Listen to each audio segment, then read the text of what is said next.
intervenu au Parlement pour défendre les Congolais. Je voudrais qu'on me montre les vidéos de Mme Mandaïla pour que je puisse voir ce qu'elle a dit. Je voudrais qu'on me montre les vidéos de cet élu du CDH qui était au Parlement fédéral et dont je ne connais même pas le nom parce qu'elle n'a jamais pris la parole. Ni Jeanne. Je voudrais me dire qu'est-ce qu'elle a fait. Je voudrais voir une de ces vidéos où elle est intervenue pour parler du Congo. Parce que c'est bizarre. Moi, je suis intervenu pour parler du Congo. Pourquoi est-ce qu'il y a une femme qui est d'origine congolaise? On parle de son pays et elle se tait. Si elle n'est pas présente dans l'hémicycle. Elle préfère être à la buvette avec mon paquet. Ça, c'est la réalité. Et je peux vous dire cette réalité, parce que Chamois, c'est bien vrai. C'est la réalité. Je ne mens pas. Moi, je me demande juste d'être jugé sur des actes. Où sont ces députés lorsque nous marchons dans les rues de Bruxelles pour manifester? Où sont ces députés pour revendiquer la justice au Congo? Je ne les vois pas et je n'ai rien contre eux, mais je ne les vois pas. Par contre, regardez sur Internet, certains ont aussi pu participer aux réunions au Parlement, ont pu voir mes interventions. Vous regardez sur Internet, je suis le seul à avoir prononcé les paroles fortes et dures de Lumumba. Il a fallu attendre 50 ans pour que ces paroles résonnent au Parlement. Je suis fier d'avoir fait. Je pense que ce sont des paroles que tous les parlementaires devaient entendre. Et pour l'histoire à jamais, ces paroles seront dans les annales parlementaires. Bien. C'est ce qu'on appellerait une quenelle dans le langage de Dieudonné. Cet homme que la Belgique a torturé, a assassiné, eh bien, ces paroles ont résonné 50 ans plus tard au sein du Parlement fédéral. Eh bien, je pense que c'est quelque chose, c'est le meilleur hommage qu'on puisse lui rendre. J'ai aussi été le seul à la soutenir, le seul à proposer une proposition au Parlement pour reconnaître le génocide au Congo, le génocide actuel, mais également pour reconnaître les méfaits et les crimes de la colonisation, où clairement la responsabilité du roi a été mentionnée. Personne n'a soutenu cette proposition. Personne. Sur 150 députés, j'étais le seul à me lever pour soutenir la proposition. La NVA, le ME, le PS, le SDF, Écolo, le CDH, le SPA, tous ceux qui se disent être vos amis, ils n'ont pas jugé bon de se dire, oui, j'ai honte de ce que mon pays a fait par le passé, j'ai honte de ce que mon pays fait aujourd'hui, j'ai promis à la communauté congolaise de la défendre, donc je vais soutenir cette proposition. Ils n'ont pas jugé bon de le faire. La trahison. Tous ceux qui vous ont promis de défendre vos intérêts et qui étaient sur ces listes, ils sont trahis quand même. Ça, ce sont les faits, ce sont les actes. Il y a des preuves. Donc là, je ne vous fais même pas de la campagne électorale.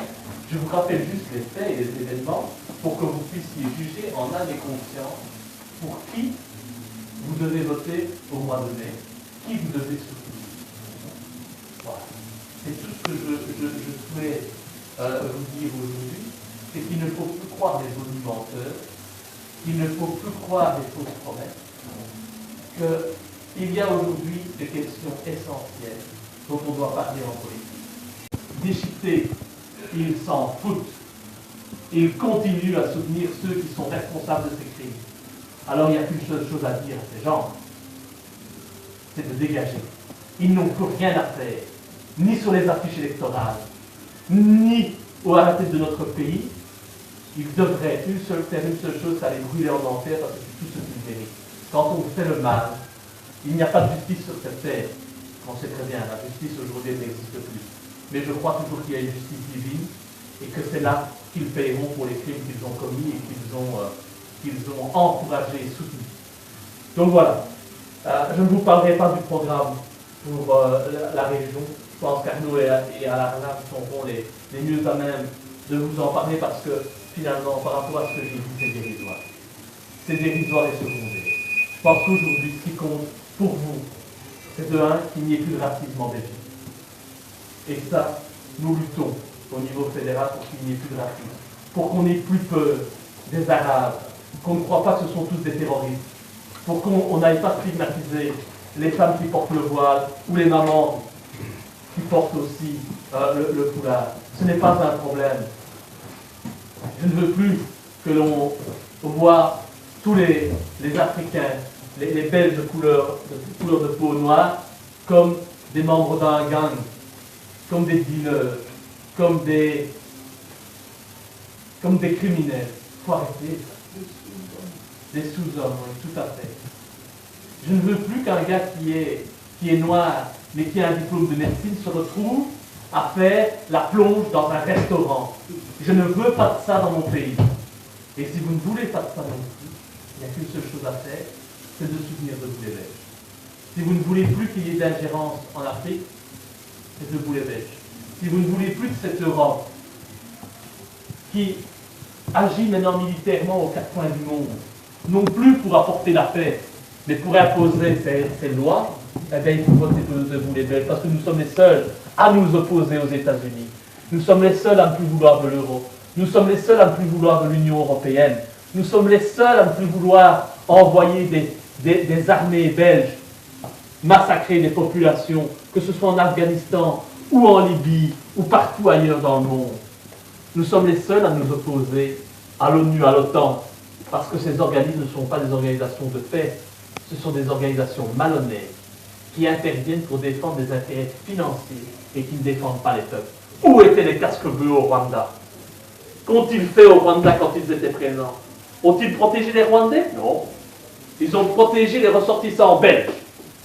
C'est tout ce qu'ils ont fait. Et je n'ai pas peur de le dire. S'il y a eu un génocide, la Belgique est responsable. La France est responsable. Bien entendu. La Belgique s'en est lavé les mains. Des millions de personnes qui sont mortes au Rwanda et au Congo. Tout ce qu'elle a fait, c'est commémorer ces soldats morts. Ça oui, une dizaine de soldats. Et j'ai beaucoup de respect pour eux. Mais qu'est-ce que c'est que 10 soldats par rapport à des millions de morts? Et nous avons le sang de ces personnes qui ont été massacrées sur les mains. Et ça, personne, aujourd'hui, ne veut le reconnaître. Eh bien, nous le reconnaissons et nous n'avons pas peur de notre histoire. Nous, chez Debout les Belges, on n'a pas peur de dire que Lumumba est un héros. On n'a pas peur de dire qu'aujourd'hui, la Belgique est complice de crimes contre l'humanité au Congo, en Libye et ailleurs dans le monde. Donc voilà.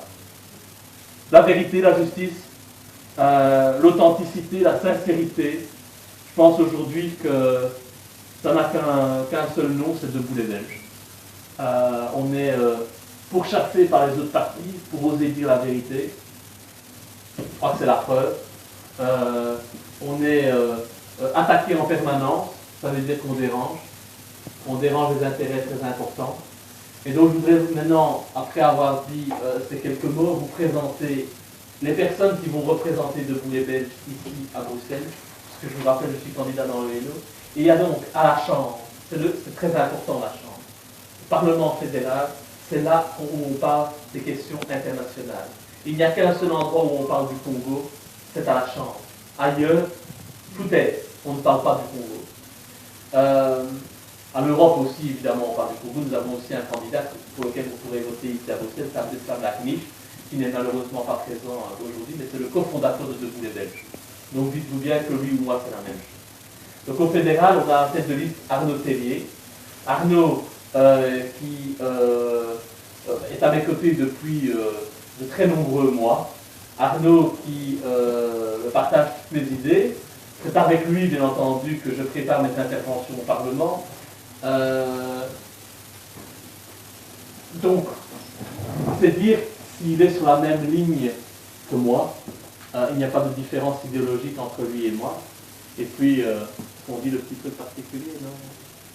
Non, comme tu veux, on dit la il est très proche d'une petite fille de celui que nous considérons comme le véritable président du Congo, Étienne Tshisekedi.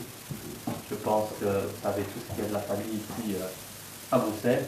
Et donc, il était très proche de cette petite fille. Je pense que c'est quand même un geste important. En tout cas, moi, quand j'ai rencontré Etienne Tshisekedi au Congo lors de mon voyage, j'ai rencontré un grand homme, un humaniste, qui pense exactement la même chose que moi. C'est qu'aujourd'hui, on ne doit plus vouloir doit plus vouloir serrer la main des ministres belges qui se rendent au Congo. Tout ce qu'il faut, c'est foutre un bon coup de pied au cul aux Occidentaux qui pillent et occupent ce pays. Et cette expression-là, nous l'avons eu tous les deux. Nous en avons parlé dans son bureau pendant plus d'1 heure. Ça restera jamais gravé dans ma mémoire. Et donc c'est pour ça que je me permets de le dire aussi, parce que c'est les propos de celui qui est pour moi le président officiel de la RDC. Et mettre un bon coup de pied au cul des Occidentaux qui pillent le Congo, c'est notre leitmotiv, c'est ce qu'il faut faire. On peut le dire de manière plus...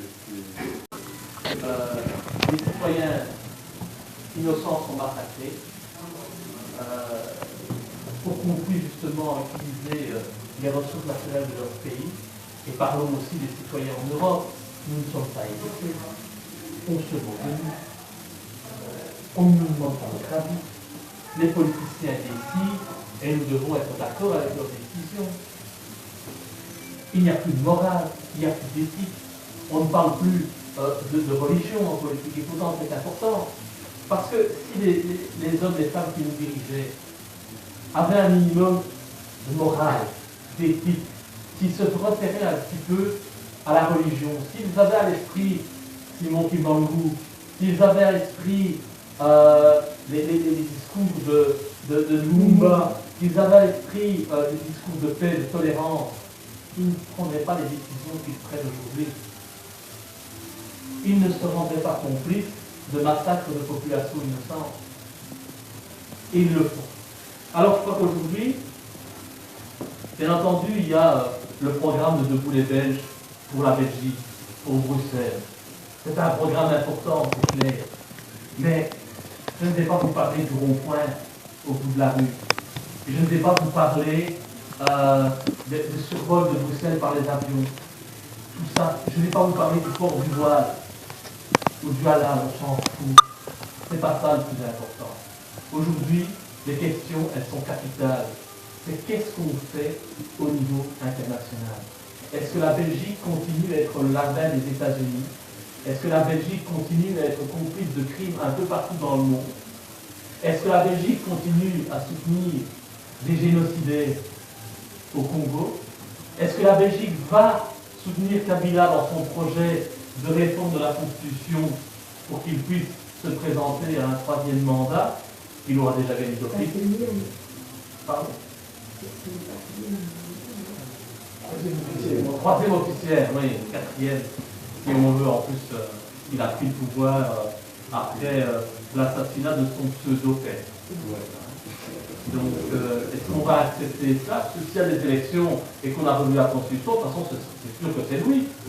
J'encourage d'ailleurs tout le monde à ne pas faire campagne, ne dépensez pas d'argent dans des affiches électorales pour défendre un autre candidat.